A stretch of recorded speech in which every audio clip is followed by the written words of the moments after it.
Bonjour à toutes et tous, j'espère que vous allez bien. Alors j'ai une question très très simple pour nos amis CD-vacantistes. Vraiment simple, hein, c'est promis. Je voudrais savoir à quel moment exact l'Église catholique a apostasié. Non mais vraiment, hein. C'est-à-dire le jour, l'heure, les minutes, voire même les secondes, si vous pouvez être très précis, parce que vous savez. Parce que bon, une apostasie, c'est pas comme si on avait oublié ses clés de voiture, quoi. Hein, c'est un événement énorme quand même. Donc c'est quoi? C'est quoi la date? C'est genre le 15 octobre 62 à 10h43 et 27 secondes.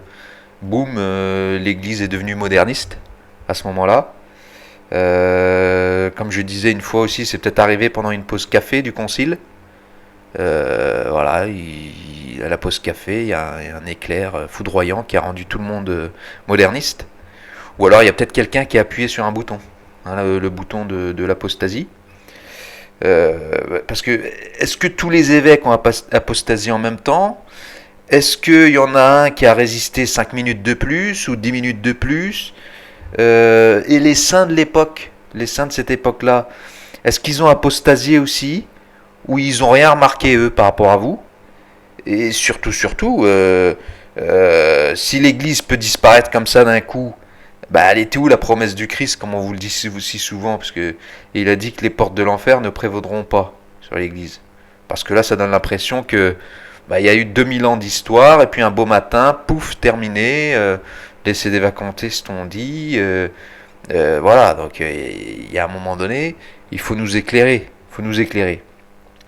Donc franchement, mes amis, c'est des vacantistes. Si quelqu'un a l'horaire exact, dites-le en commentaire. Je veux absolument mettre cet horaire dans l'agenda. Hein, j'ai un petit agenda pour le boulot. Je mettrai l'horaire dans cet agenda, la date dans cet agenda. Comme ça, je célébrerai la date de l'apostasie de l'Église catholique. Hein. Parce que bon, personne n'a encore réussi à me donner l'heure exacte. Hein. Je me suis dit qu'on allait avancer ensemble. Hein. Donc voilà, si l'Église a apostasié, à partir de quel moment les sacrements sont-ils devenus invalides? Aussi, ça c'est très important. Est-ce que c'est avant Vatican II? C'est pendant? C'est après? Juste après? Un tout petit peu après, mais on ne sait pas trop? Ou est-ce que c'est progressivement? Ou est-ce que c'est genre une apostasie, une demi-apostasie? Une apostasie matérielle mais pas formelle, hein, comme vous aimez bien les termes comme ça un petit peu techniques, éclairez-nous. Et donc du coup le dernier pape valide, là je veux exactement savoir c'est qui le dernier pape valide, voilà. Pourquoi il n'est pas valide, hein, à quel moment du conclave l'élection a pu se faire de façon fausse. Hein, est-ce que c'était des apostats qui ont élu le pape? Voilà. Et surtout, il faut que vous me donniez les raisons, hein, les raisons de votre certitude. Hein, parce que une fois que vous m'aurez donné l'heure, la date, etc., quel pape, etc., il faut me donner les raisons, hein, avec certitude, avec exactitude, de façon chirurgicale, pourquoi vous défendez cette thèse. Et voilà, donc si tous les évêques sont tombés dans l'erreur, qui a gardé la vraie foi? Est-ce que c'est la lignée Tuc? Est-ce que c'est Sekada? Est-ce que c'est un petit groupe caché dans un garage? Est-ce que c'est une chaîne YouTube sur Internet, hein? Et puis, question bonus, si vous avez raison, pourquoi le Christ il n'a pas fait quelque chose pour empêcher tout ça, hein? Parce que normalement, il nous avait promis que l'Église n'allait pas disparaître. Donc soit il s'est trompé, soit il n'a pas su agir, ou alors peut-être que le problème vient d'ailleurs. Ah, peut-être que le problème vient d'ailleurs. Hein, voilà. Donc nous, on veut vraiment beaucoup d'informations à ce niveau-là. On veut sauver notre âme, bien évidemment. Donc si l'Église a disparu, et on veut savoir absolument où est l'Église visible. Hein, hein, comment on reconnaît aujourd'hui la vraie Église?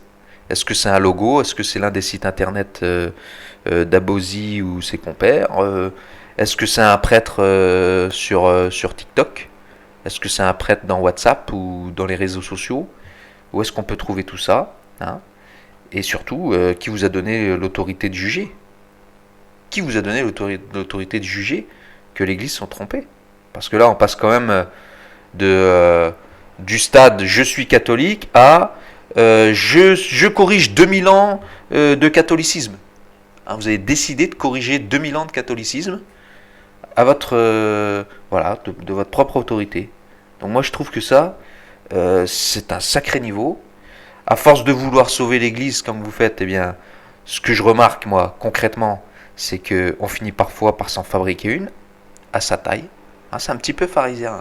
Les pharisiens faisaient ça aussi. Ils voulaient un Dieu comme ils veulent, costard sur mesure. Non, non, il faut que l'Église soit comme ça. Il faut que ceci, le pape, il soit comme ci, comme ça, etc. Hein, voilà, c'est la kermesse. En gros, c'est la kermesse.